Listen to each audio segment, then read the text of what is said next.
sit down by my hearth and listen to my tales.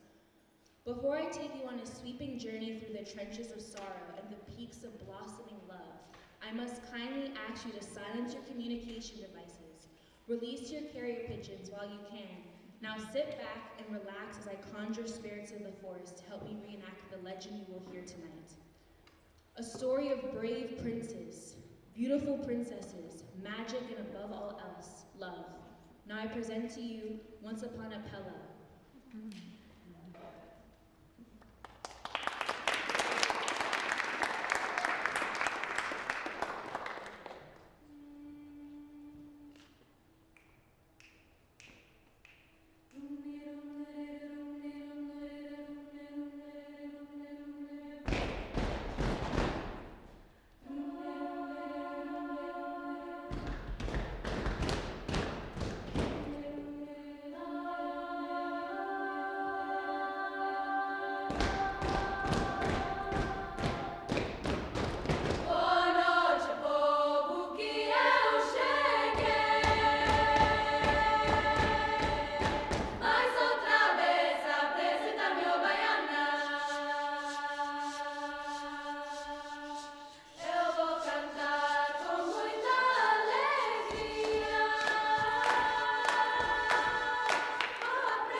Once upon a time, in a far-off land called Appella, there was a noble princess and her trustworthy knight.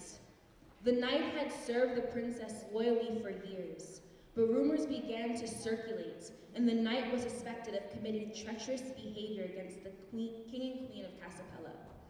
And so, the evening the knight was exiled, the guards found the prince's bedchamber empty. Legend has it the knight stole her away into a fairy forest where love is true and secrets are deep, having kidnapped the princess to punish her family for eternity. But all was not lost, for as the queen mourned the loss of her beautiful daughter, a brave prince from the neighborhood kingdom arrived.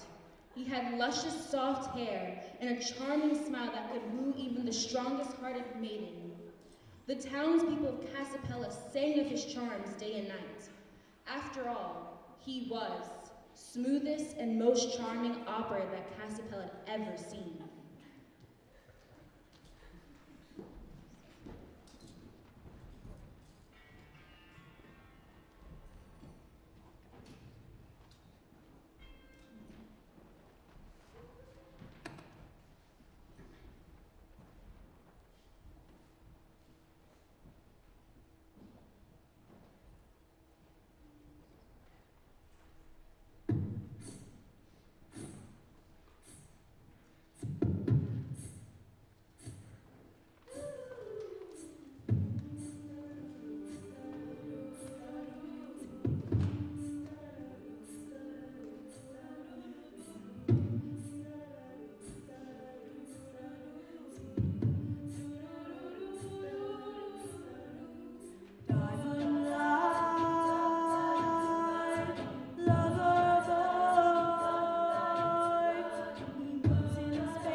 Returning from his last adventure, the prince kneeled before the sorrowful queen. Through sparkling tears, she told him that the knight had taken the sweet princess off into the fairy forest and begged him to bring her back. She even promised the prince's hand in marriage should he succeed. The prince had heard tales of the princess' renown and beauty, and eagerly agreed, for noble purposes, of course. He strode off into the forest boldly, sword swinging by his hip. Fairy forest made itself known immediately as he crossed the threshold. The trees painted themselves with lights, and the air itself seemed to sing. A pack of fairies flitted about, laughing giggly, and chanting and chatting with the flowers. The song and dance of the fairy folk enraptured the prince, who joined the chorus proclaiming the beauty of lively, eternal queen of the forest. In your world, I have heard you mortals refer to her as young and sweet, dancing queen. Although she is sweet, you must know that she's in fact a millennia old. Now you all may watch that scene.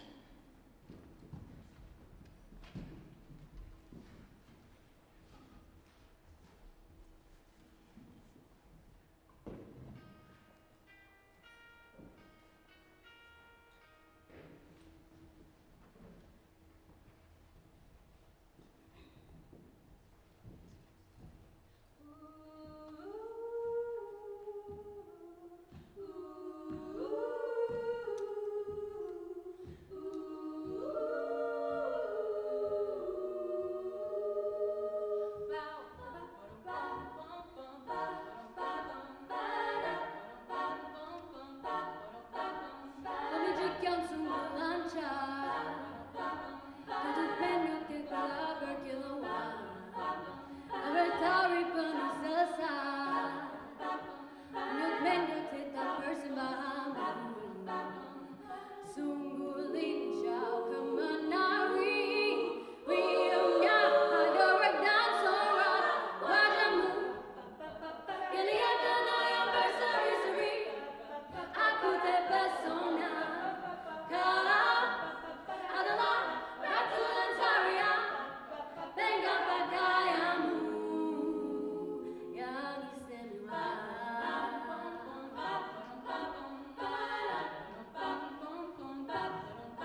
The song enraptured all the forest life, from the birds and berries into awe silence.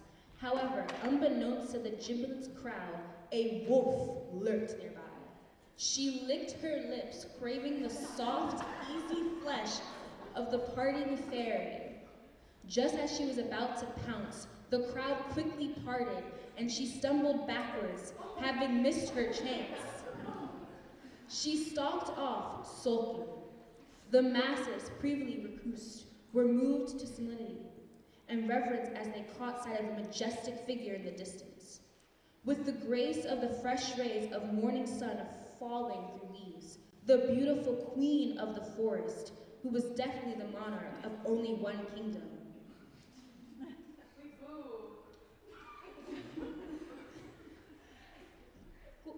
glided through the procession toward the prince like a petal on a river. Outsiders were rare and sometimes hostile, and she held caution her soul.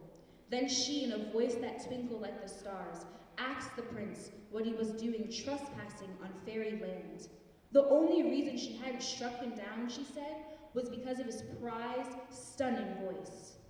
The prince immediately kneeled before her, beseeching her mercy. He begged for safe passage through the fairy forest, as he was seeking a girl who was beautiful beyond measure. She had been ripped from her home. He sought to return her, and more than that, he confessed. He was in love. In fact, he had been truly and utterly lovesick since the day he first laid eyes on her.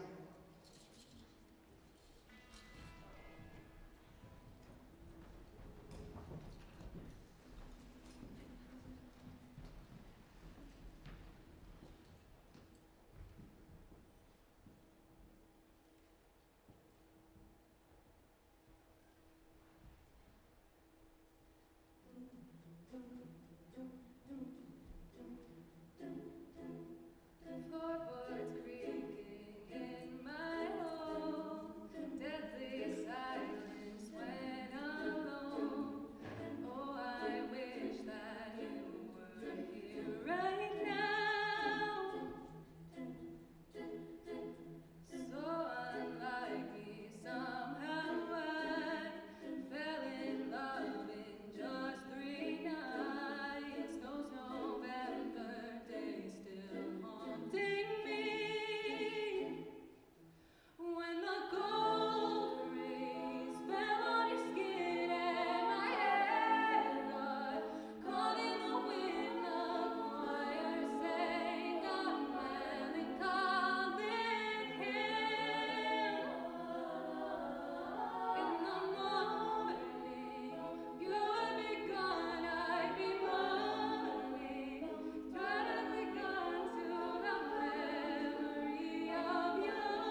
court was moved to tears by the song.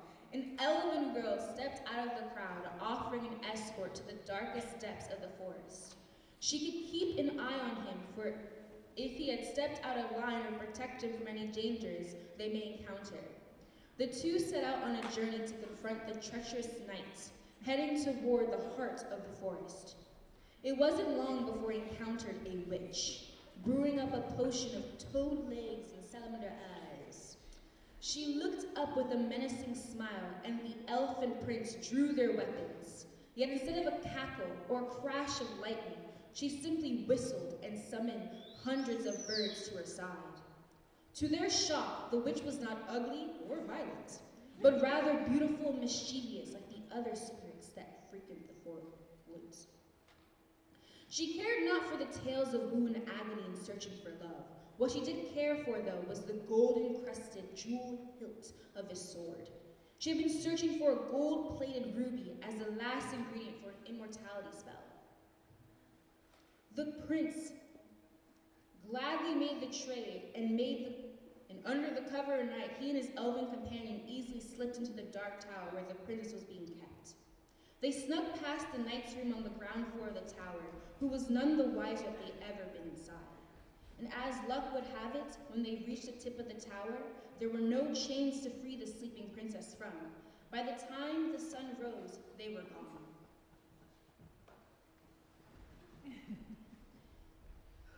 Little did they know, when the sun's gentle rays touched the knight's eyelids and she awoke, she searched desperately for her love.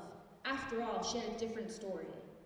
For once upon a time, in a far-off land, there was a noble princess and her trustworthy knight. They were quite fond of each other and spent many a day simply enjoying the beauty of the land. And as is so often with these sorts of things, the knight fell in love, boldly proclaiming her affection outside the castle one fine summer's eve. But a knight cannot wed a princess, and so she was turned away from the palace walls in disgrace, never to return to knighthood. The princess, distraught, refused to accept this, and as the clock chimed midnight, she slipped out of her window to flee with her knight. Yet, tonight she had been stolen back yet again. As the knight stared into an empty room, she cried a gentle tear, upset that the kingdom had ripped her darling away from her yet again. Yet she held out faith that the princess would be true and would stand the rain till one day return back to her arms.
I need somebody who will stand by me through the good times and bad times. She will always be right there for me. Sunny days, everybody loves them. Tell me, baby, can you stand the rain? Storms will come, this we know for sure. Can you stand the rain? Love unconditional,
And that is where our story will conclude for now, as the spirits need their rest and my voice goes very weary. Please treat yourself to fresh water or a much-needed stretch, and feel free to socialize amongst yourselves. You are all free to return in 10 minutes' time to hear the counted fate of our heart-sick knight, our dearing prince, and our beautiful princess, and all other manners of being thriving in the fairy forest.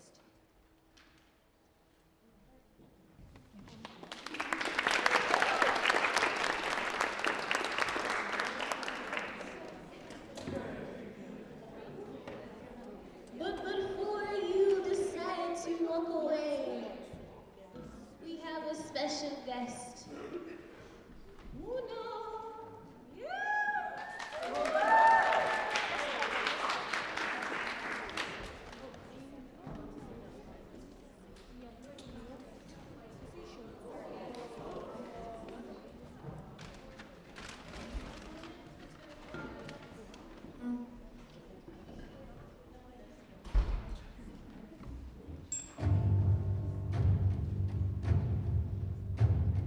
Ooh.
Don't yet.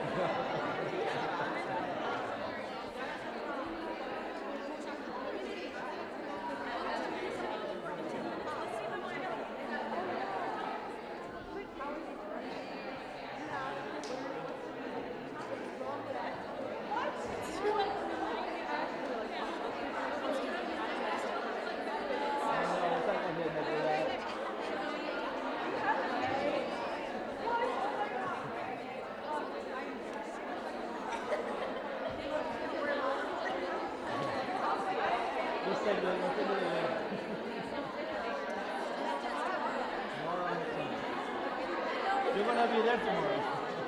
You're gonna be singing stuff.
Very immediately back.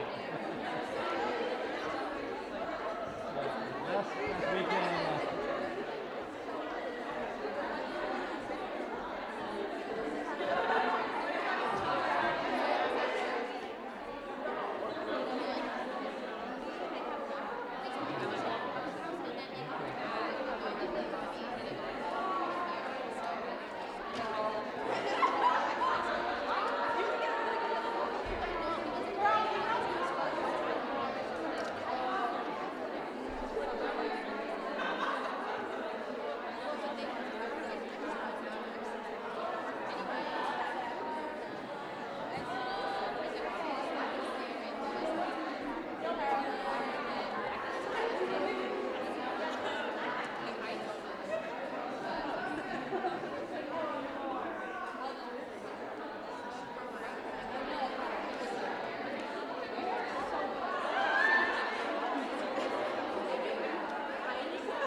I don't want to cover the mic. Okay.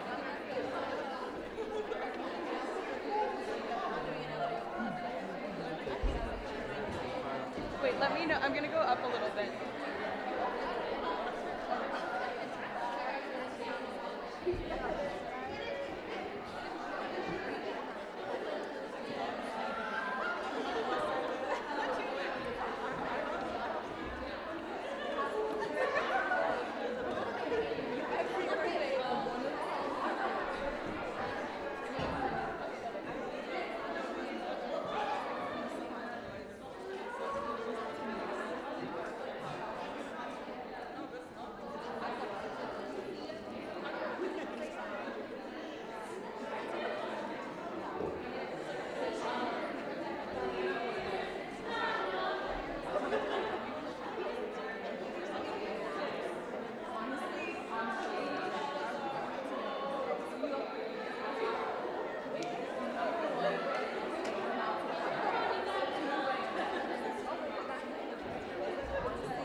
So before we continue to Act 2, we want to pass around the QR codes to a link for the fundraiser, which we are it's basically in support for refugees and people who have been dealing with a lot of things in the Middle East crisis. It's in support with the World Hunger Foundation, which also, fun fact, you could also do the game called Free Rice, where you basically, it's like a learning tool, but you also not necessarily need to pay, but you also can still give food to people who are dealing with a lot of crises over the world. So please donate. Woo!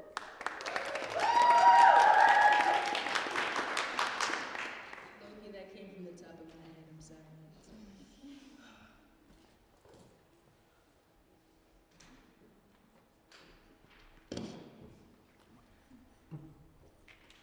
Far away in the fairy forest, the princess walked by the prince's side. The elf bid them goodbye, pointing them towards the castle's piers in the distance. The moment they were alone, the prince confessed his deep, undying love for her and his admiration for her beauty, but her reply was muffled by the fairy pack returning. They flew in a panic, fluttering into the cloud around the two before retreating into the trees. As the prince and princess searched for where they had come from, the wolf returned, pounced at the princess, thinking her weak, easy target. The prince stood back, frozen in fear. He wooed women and men alike, bested opponents in fencing battles, and charmed crowds with his voice and looks, but never had he fought a wolf. Try as he might, he could not get his body to move as the wolf seemed to move in slow motion. Hungry jaws aimed at his bride. But the princess had not been idling away all those years in the tower. As quickly as the wolf jaws closed, they opened as she retaliated with a solid punch. The wolf flew backwards, wincing in pain.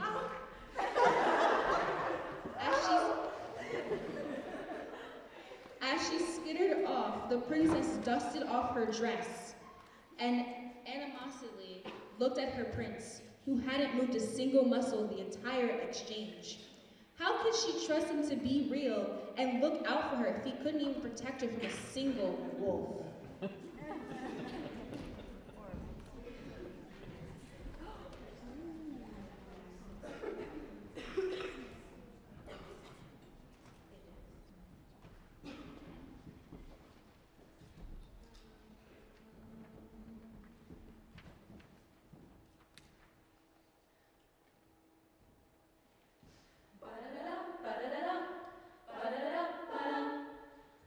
I always wanted you to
princess traveled in silence for a while, passing through the sparkling trees. This, after all, was how it was supposed to be.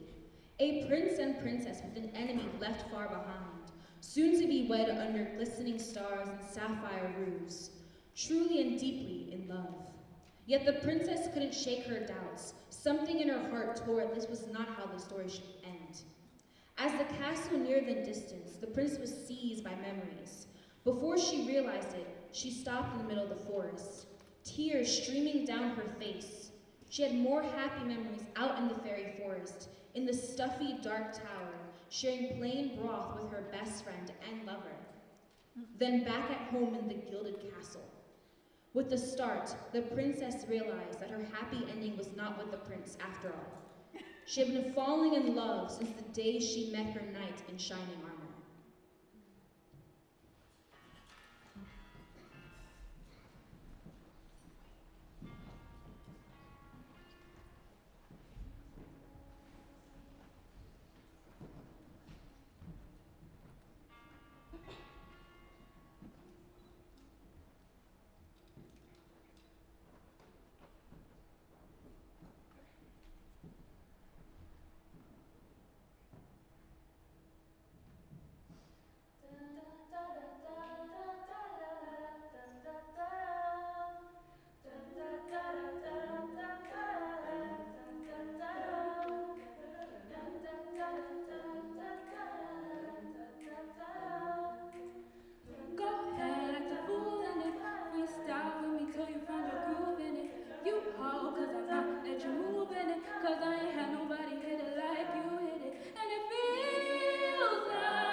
Anyway, as the princess was reminiscing, the prince grabbed her hand and gently tried to shake her out of her reverie.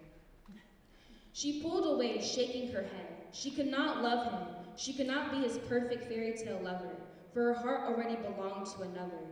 He seemed to understand as the shift in her eyes told him all he needed to know. While he was a stranger to the wolves, he was quite familiar with the matters of the heart. He offered her his hand again, this time gesturing back into the woods. The path to the golden towers loomed in the distance, and he made no move either way. The choice was hers. After a moment, the princess grabbed his hand and began running back into the trees. She felt no romantic love towards him, but she couldn't help but feel kindly towards a man who had risked his life to rescue her. Then giving her space once he understood the truth, the two friends ran deeper and deeper into the fairy forest until they were all but lost. Stumbling about, they retraced their steps to the witch's cottage, but the doors were barred and the house was empty. A sudden growl behind them startled them as they found themselves confronted by the wolf once again, who barred her teeth hungrily. Just then, the whistling of hundreds of birds cut through the snares. The witch had returned, propping a heaping cauldron of hearty stew on her hip. The wolf simply stared at her with wide eyes, then bowed her head meekly. The witch sighed, opening her door to the wolf and shutting it in the pot of soup, then pointing the prince and princess towards the dark tower in the distance, without a word or a second glance. By the time they opened their mouths to thank her, the door had already shut. Sun rays like amber tides lapped over the dusk, painting the night in a golden melancholy.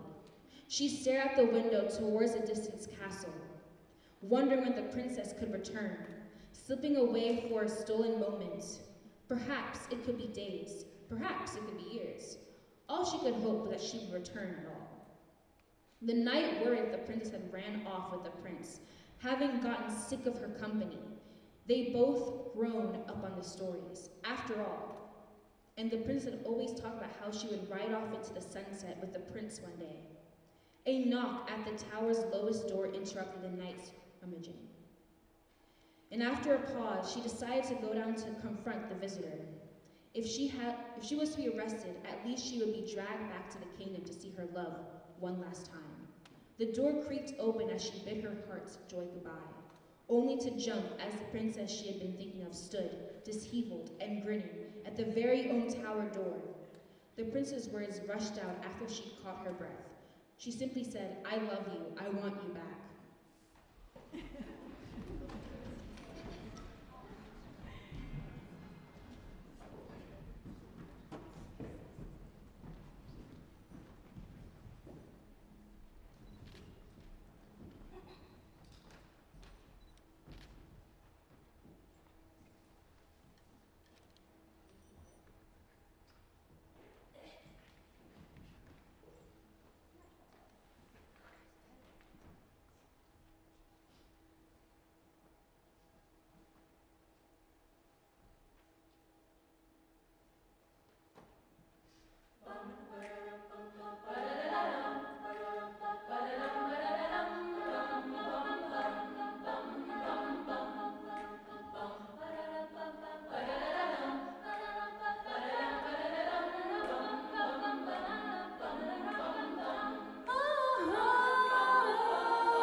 When I had you to myself, I didn't want you around. Those pretty faces always make you stand out in a crowd. But someone picked it from the bunch, and one glance was all it took. Now it's much too late for me to take a second look. Oh, baby, give me one more chance. Won't you please let me? Oh, darling, I was blind to let you go. But now since I see you in his arms, yes, I do now. Oh, baby. Yeah, yeah, yeah, yeah. Nah, nah, nah, nah. Trying to live without your love is one long sleepless night. Let me show you, girl, that I know wrong from right. Every street you walk on, I leave tear stains on the ground. Following the girl I didn't even want around. Let me tell you now, oh baby, all I need is one more chance. Won't you please let me? Oh, darling, I was blind to let you go. But now since I see in his arms,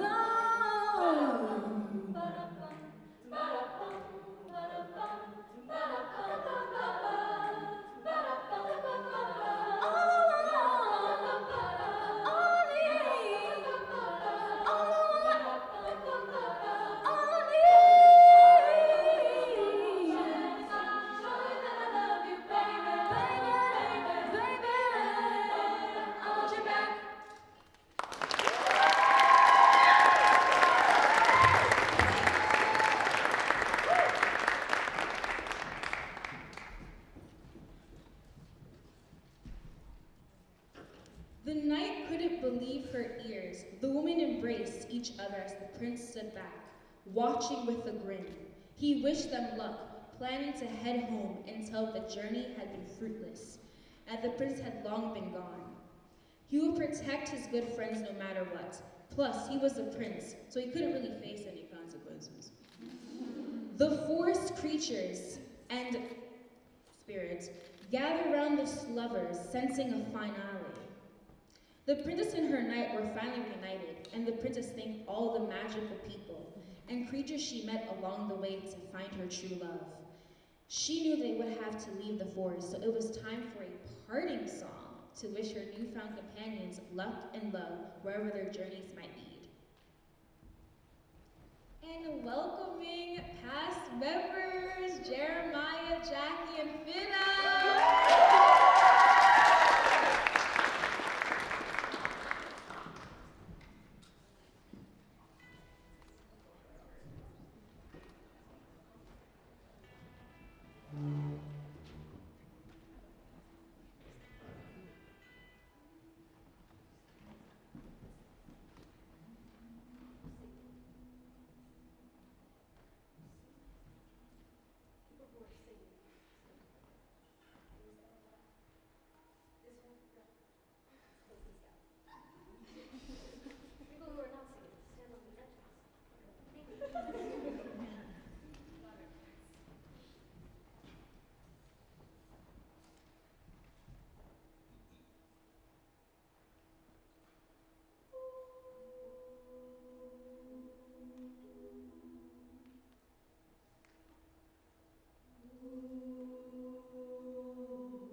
Prince smiled at the woman and gave them polite hugs. He had returned to his princely life of luxury and happiness, with his journey just a mere memory of the grand life he had yet to lead. Just as he turned to go, he was forced back a few steps and a grand chase began. The entire flock of fairies flew for their lives, chased by the wolf, who seemed to be doing more for fun than food now. Who in turn was pursued by the elf, trying to stop them from eating the entire fairy pack in one gulp. The witch and her birds were close behind, seemingly trying to stop the elf from tackling the wolf, and was herself hunted by the forest queen, yelling at the witch for cooking up unholy soups in her territory. Additional passerby joined the chase, following the spectacle through the woods and out towards the town. The prince shrugged, tilted his head, then waved goodbye to the lovers, and joined the chase into the sunset. The princess called out to them, wishing them Godspeed to wherever they were going. She and her knight would never see them again, as the two were leaving Fairy Forest for a far more magical place. They were going to Jamaica. Birth home.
Story.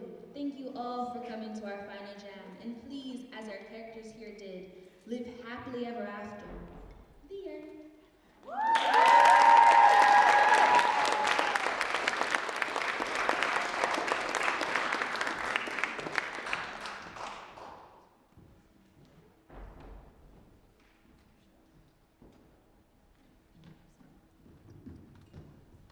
Oh my gosh, now I feel awkward that everyone's staring at me. I thought people would be getting up by now.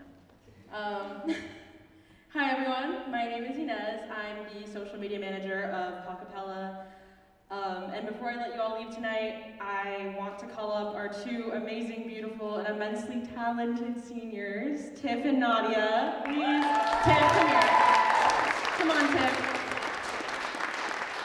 Don't make me cry. From the moment I joined this group, I was met with nothing but open arms from the both of you, and I am so grateful to have spent the last year singing alongside you. Okay, now I'm gonna cry. You both are nothing short of incredible, and none of this could have been done without either of you, and I thank you both for everything that you guys have done for us. Tiff, as a founding member of Blackapella, it has been an absolute privilege to work with you as a member of the group and on e-board. Thank you for your wit and your unconditional commitment and love for the group. I'm so excited to see what you do in the future. Nadia, thank you for your guidance, your strength, and your rationality for keeping us grounded during stressful times, such as long rehearsals and performance days. You are one of the most talented people I've ever met, and you have truly helped us become the best version of ourselves. Blackappella and POCappella won't be the same without you, either of you, and I'm so glad that I got to share the stage with you tonight. From the bottom of my heart, I and the rest of the group love you both so much, and we are so excited to see you blossom during your next chapter as Smith College alumna. We love you both so, so, so much.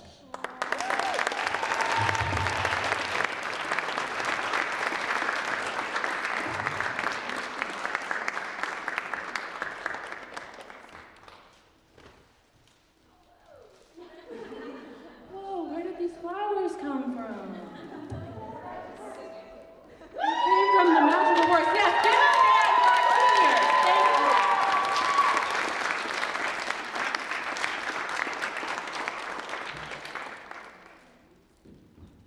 And that's all. Have a great night, everybody.